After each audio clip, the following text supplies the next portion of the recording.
guy about this high when they first started messing around with Pope's Tavern and talking about trying to preserve Pope's Tavern.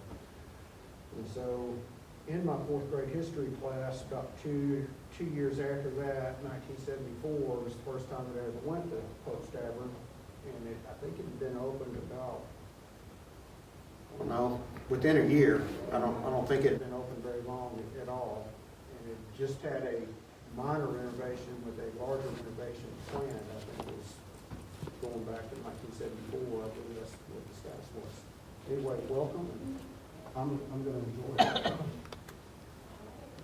Okay, so first off, you'll see that there are 4 people for this slideshow. There's only 2 of us here. With the rest wish they could be here, but they're actually doing a field day at Pope's Tavern as we speak. So, kind of continuing on with the program. So, real quick, I think most of you probably already know me and probably already know Anna, but we're going to introduce ourselves anyway. So, if you want to begin, Anna? Sure. My name is Anna Peoples. I'm an employee of the Florence Arts and Museum System, and I am the museum educator. So that's why I'm here, is because I take the information that we gather with projects like this or activities like this, and I take it to the schools, and I teach the local children, and I also help interns.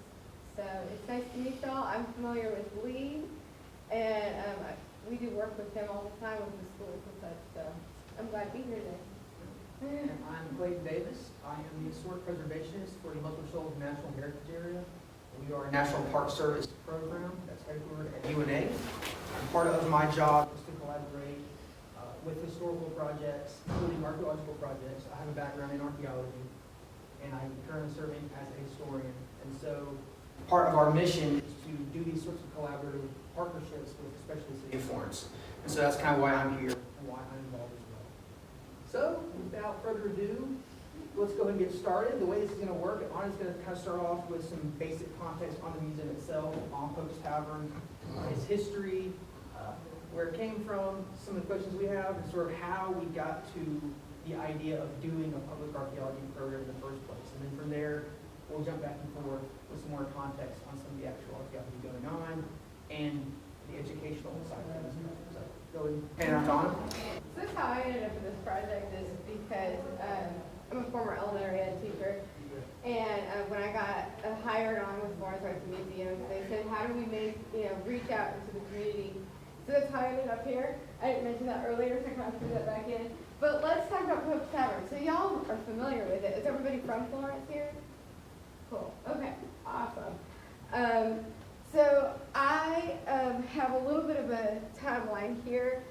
And one of the things that I try to do with my school groups especially is try to break the myths that we have, or just set them straight. So I have heard all kinds of things, that Andrew Jackson stayed there once, that it was built in 1815 when we were established as a city, Florence was, and that's not the right date either, it's 1818. Anyway, and I've heard all kinds of things. And the thing I want to do with students is I want to make sure that we set it straight. So one of the things that Brian, our director, has done is help us learn the truth. And so we actually found out that in 1830 was when it was, we believe it to be erected or built. And it did serve, and this is a true one, from 1861 to 1865 it served as a Civil War hospital. We have a really interesting artifact there that we call, as teachers, primary resources. And it's a letter from a patient who was served there, who wrote back to Pope's Tavern, and at the time it was not called Pope's Tavern. And so that's our, some of our physical proof that it really did serve as a hospital there. Some of the things that we hear on the ghost tours and things, we don't believe to be true, only because we don't have the proof for it. It may turn up at some point with this archaeology. Now, further on, we see that in 1870, possibly Josiah Patterson and his wife Josephine and their 3 children, that they lived there at this dwelling. And then later on, as we jump, I'm going to jump like almost 100 years, back in 1970, or 1960, excuse me, the Lambists were the owners. They lived there for a great amount of time. And so eventually it ended up with the city in the 19, excuse me, not the city, but it became a museum in 1974 or 1970. And then the city took over very recently. And so the city is now, it's part of the museum system, which includes Pope's Tavern, Florence Indian Museum here, the Rosenbaum Pass, and the Kenny Douglas Center, and those historic buildings included there. And so our job is to take that information and give it back to the city in kind of a public history project. And so that way you all can help us tell that story. And archaeology helps us do that. And so that's where I'm going to let Clayton take off into the next slide, or to the next bit, and I'm going to talk a little bit more. You're good.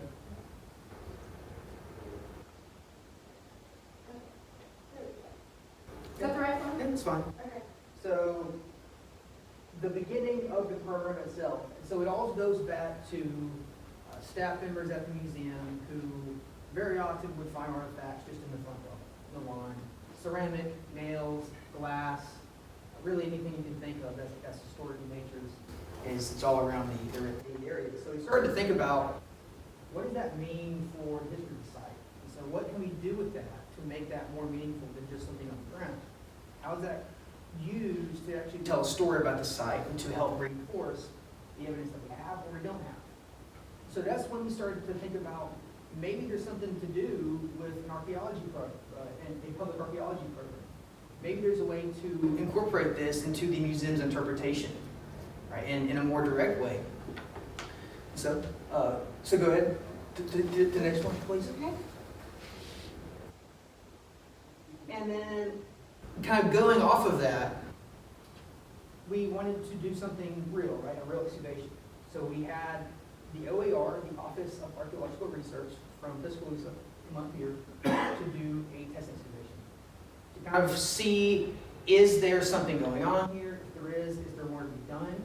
And so the last picture you saw on the last slide was a GPR chart of their first their first investigations that showed that yes, that there were anomalies in the ground. Right? So based off of that, then they started to excavate.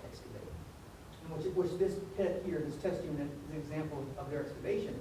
It was really, really productive.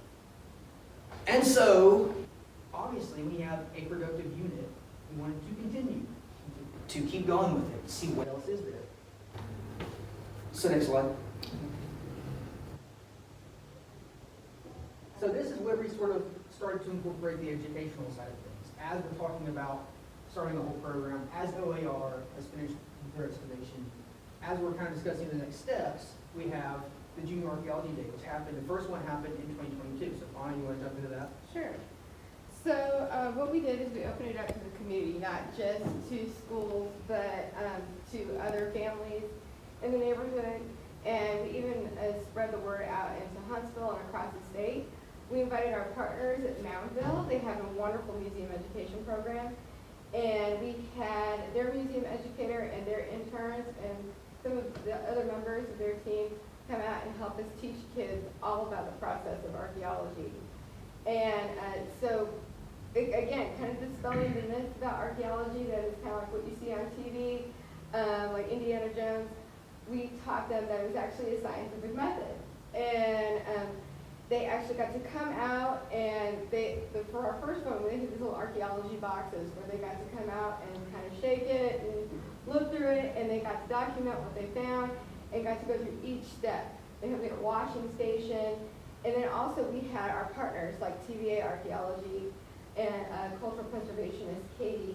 She came out with artifacts and to talk about the best practices in archaeology, so that way kids know that it's something that we can do as community members, but there's also a special way to do it or an appropriate way to do it. We also talked about how they can one day grow up and study this. And so that was really interesting too. So at that time, we actually linked up with some teachers who were visiting with their own families. And since then, we've grown that program. And I'll get to that a little bit later, but we've incorporated some field trips and some school partnerships that way. It also has helped, like I said, help some of our older students. So we now have interns from the high school and Florence City High School called the Launch Program. And then we also have interns who come from UNA who come and they join in the Saturday program, or yeah, it's the second Saturday, right? Sunday. The second Sunday is a month program, archaeology at Pope's Tavern. And they get to try all those processes, and then if they want to go on and study further, we have the resources for them to do that. So, yeah. All right. So, going off that, once we were really sure that this is something we really wanted to continue doing, that there was a great interest in it, especially in a younger audience, we at first developed the concept for a club. So on the left, this is the first iteration. From the very onset, we're like, let's call it Pope's Tavern Archaeology Club. With the idea being that it's a club open to anybody, no matter what age, with certain rules, certain regulations that are going to govern how we do archaeology, make sure that we're doing it correctly, make sure that we're learning effectively, that we're gathering data effectively as well. On the right, this is sort of our current iteration. So we've moved more away from the club aspect and more towards a program aspect. And that's kind of the direction that we're still heading now. So next slide. And so the original concept, and the concept that we still use, the mission statement that we still use, is listed up here. So obviously, it's a program that's dedicated to advancing archaeology through community-based projects and public history while encouraging responsible and ethical practices of archaeology. This is not something that's really possible in most places in the state, to go out and to volunteer and to just do archaeology. It's not really done, right? It's not very common, which we think is a great opportunity to have that here in Shoals, which is an area that is so rich in history and especially in archaeology, that we thought it was a real shame to not have that be accessible to everyone who should have their own history be available to them at all times. So next slide. And so I can talk a bit about the research questions that we started to develop as the program was getting started, as the club was getting started. What are the reasons for doing this in the first place? What does it do for us? How can it help the museum? So again, these are basic questions that the kiddos come and show up with. And the first thing they want to know is, how old is the site? And so through archaeology, we've been able to figure that out. We know the appropriate date in which it was built, but we're also learning more things as we continue to excavate. And our artifacts tell us a story. So it's been really fun for the kids to be able to put those pieces of stories together with the artifacts. They ask other questions like the location, the function of the outbuildings, and comparing them how they may have been used then and how we use them today. So they're their exhibits. Then we also look at the evidence that exists during the Civil War that might help the museum's interpretation. So again, kind of setting that history straight.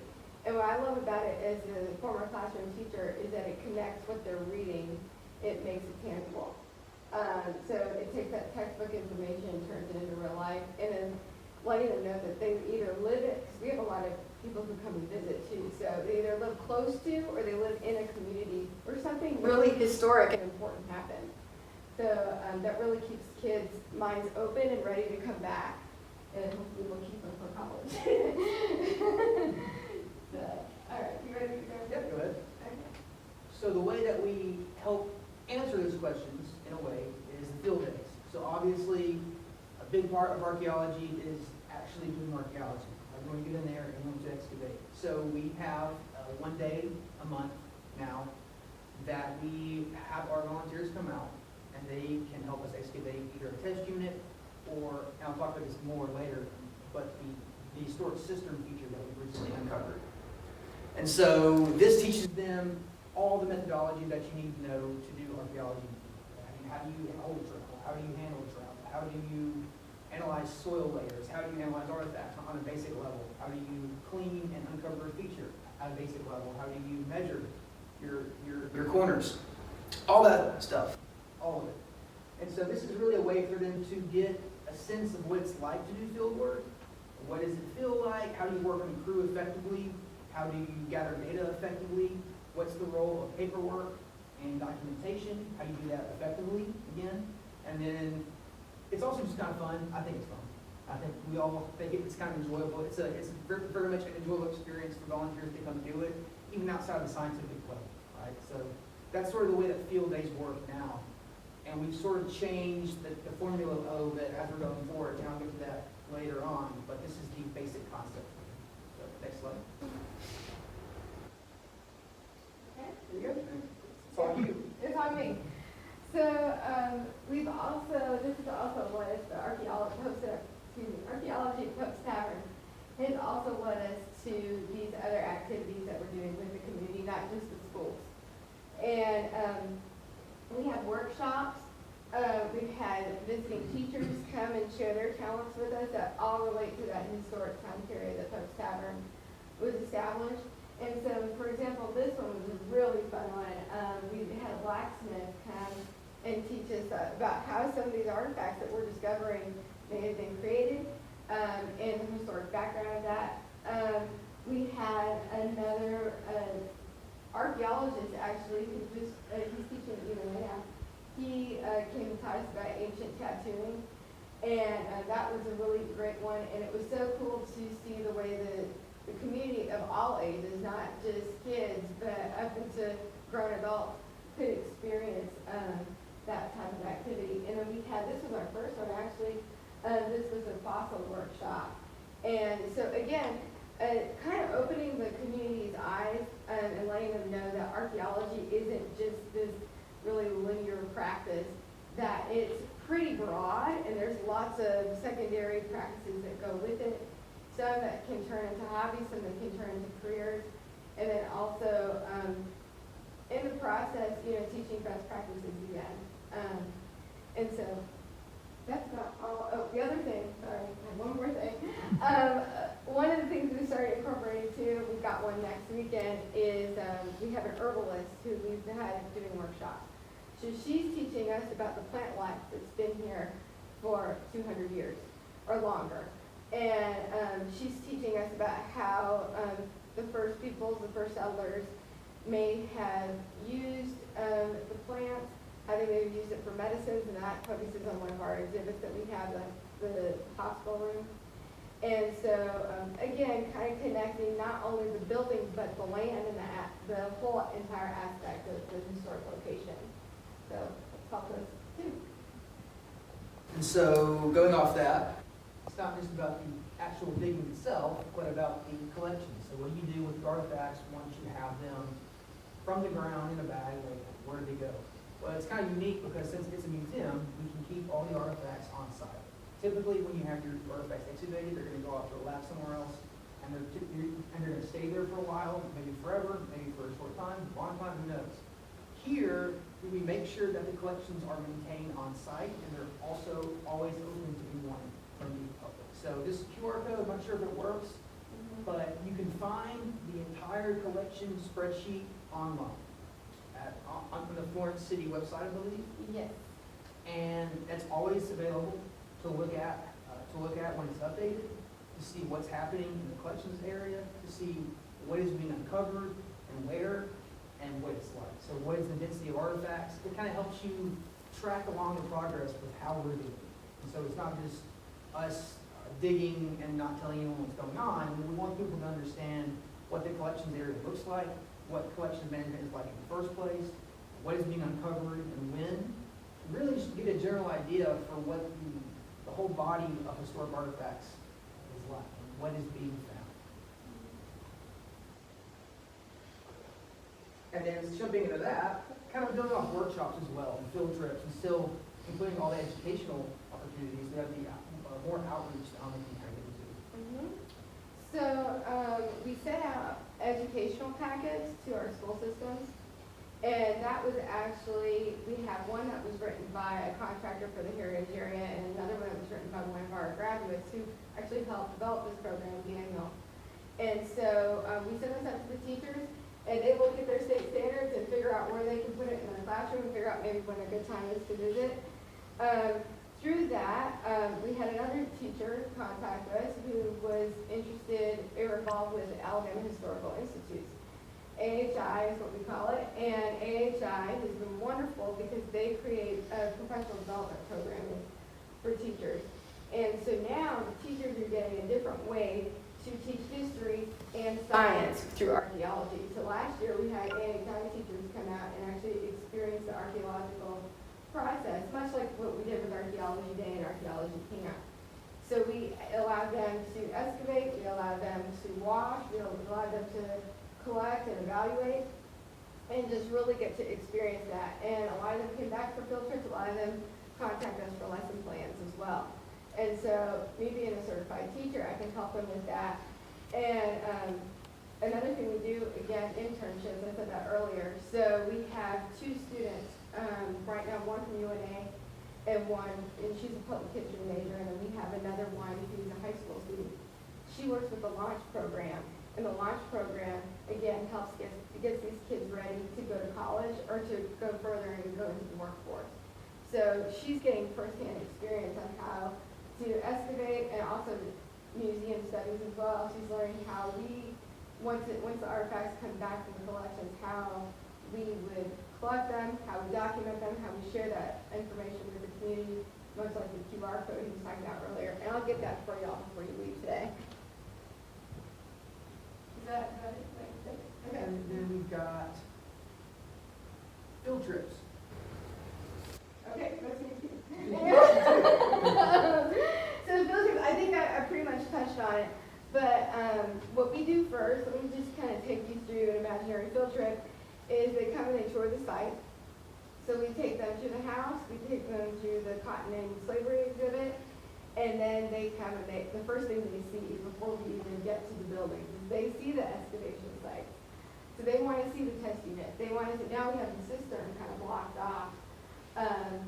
And so we do take them and show them the test unit, and that's been really great because it's a physical example.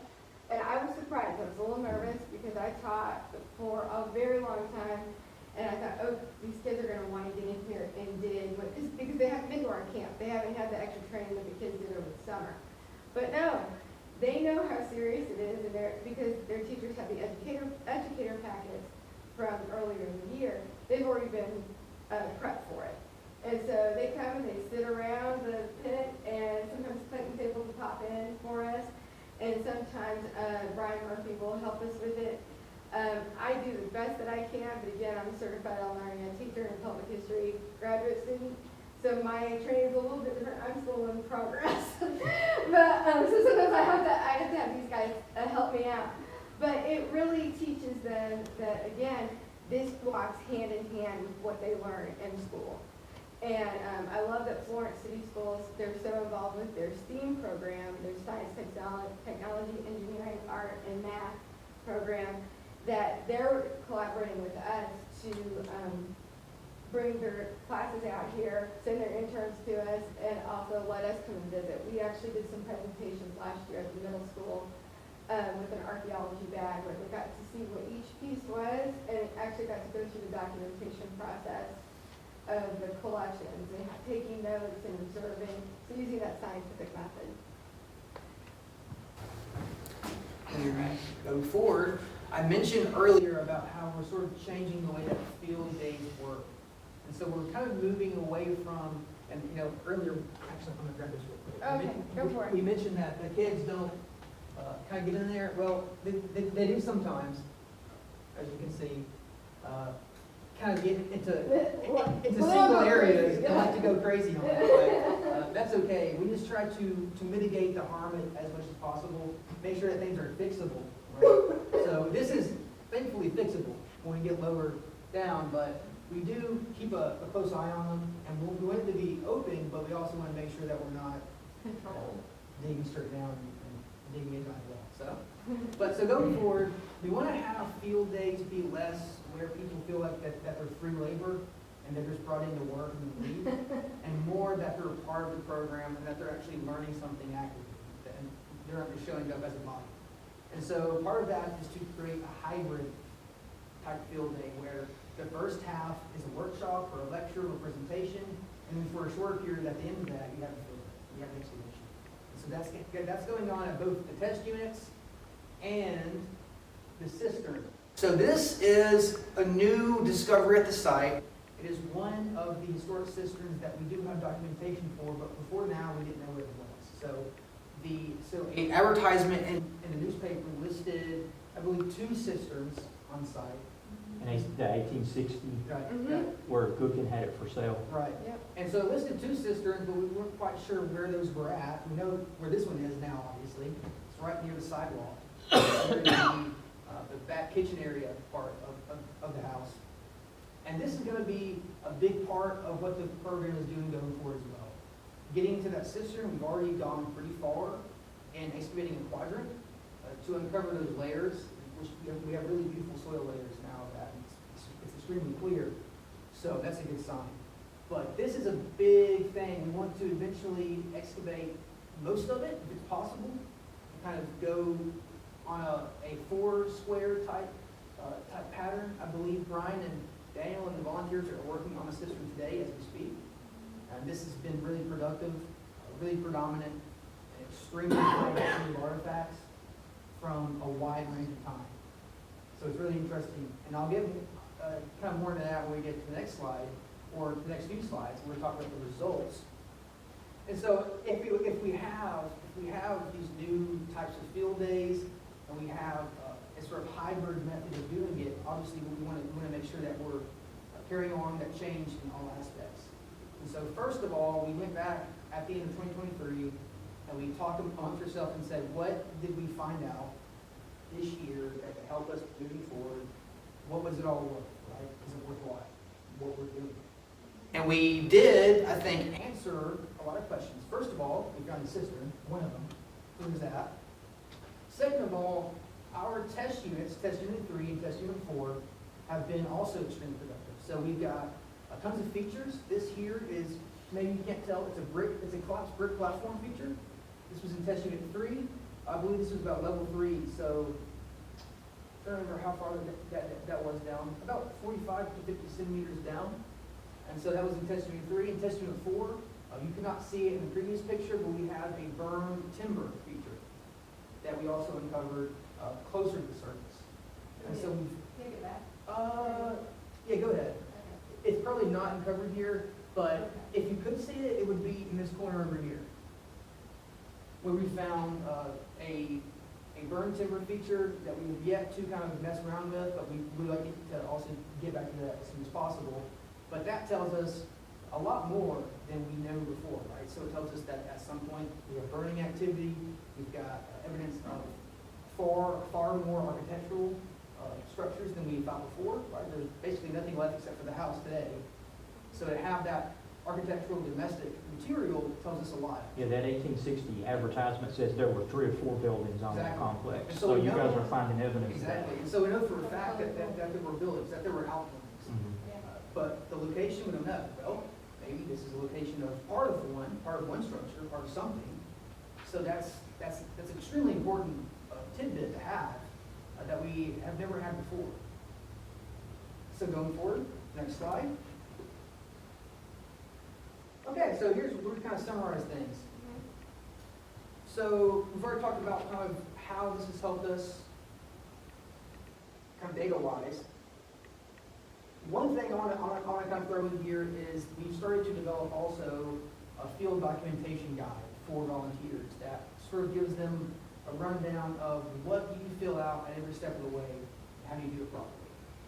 And that was something that we came up with also at the end of last year, where we were discussing, we really kind of came to the conclusion that we had not been as thorough as we probably should have. So how do you fix that?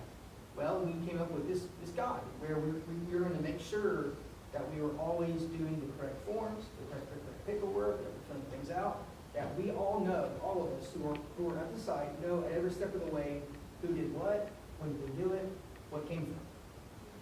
That, I think, is really going to help us get better results, more efficient results, more beneficial results going forward, as we continue to develop the program as a way to not only do archaeology at the site, but go to other sites.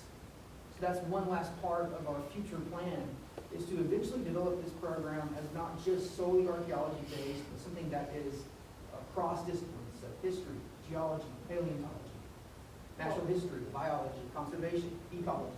These are all parts of the human past that humans have been directly part of or have been influenced by humans or vice versa. We think it's important to have that data, have the information, have that education on all ends, not just archaeology, not just excavation, not just the artifacts, but the entire dam, the entire breadth of all that that's related. And so we really want to lean into that and have more workshops, have more presentations, have more field trips, site visits elsewhere. We're actively discussing with other sites, places to go where we can visit in Alabama, maybe in Tennessee, close by, is where that we can find. And then also, I'll let Anna kind of finish with this, we've got more opportunities for outreach and education as well. Mhm.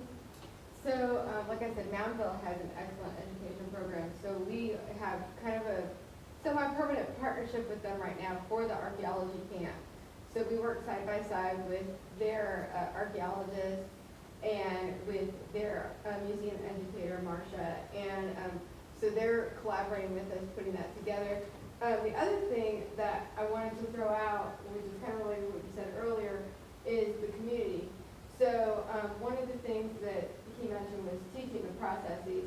And so we have one community member, for example, that she comes every week now. And she knows how to put the collections in, and she knows how to evaluate things, and she's helped us with the other parts of the collection that were already at Pope's Tavern. So you're teaching people who may have not had educational training in this aspect, but they take value in it because they are community members. So same kind of thing. But as far as educational partnerships, there's other places in the state where we are working towards. I'm going to be attending Project Archaeology in Huntsville. And so we're continuing to grow, not only our staff, but any community member who wants to get involved. We now have connections with these other programs that will help us grow and evolve. And now you guys are part of that group too. So I know that you all value history, and I know that, for example, Lee is super knowledgeable. I've worked with you before. Yeah, and you probably could have done a way better job of the introduction for folks than I could have. But anyway, that's what it's about. It's about sharing information, about letting people know that it's not just for people who went to college and have super big degrees, and it's not just for people who, are under the age or over the age of 18, that even children can get involved. So just kind of connecting it all together and letting everybody know that it's a state program. It's a state community. It's not just Florence. I get the Alabama Heritage magazine. Oh yeah. And back a few months ago, Uh-huh. is this the same story? This is the going same on? thing. Yeah. Inside. Yeah. So yeah, that was sort of our rundown. The last thing I'll include is to kind of go off what Anna was saying about making sure that people understand it's not something to do if you're, if you're very highly credentialed, a master's degree or a doctorate. Archaeology is something that you should be able to do at any stage, right? As long as you're doing it correctly, then anyone should be able to have access to that, all right? To have access to your own history, your own backyard, in your own town, your own city, where you live. We think that's really important. We think it's a good opportunity. It's a good way to get involved in actively doing history. All right, so there's a big difference between studying history and I think doing history. Mm-hmm. We want to do history instead of just read history. Yeah, that was it. Do you have any questions? Yes. Yes. Okay.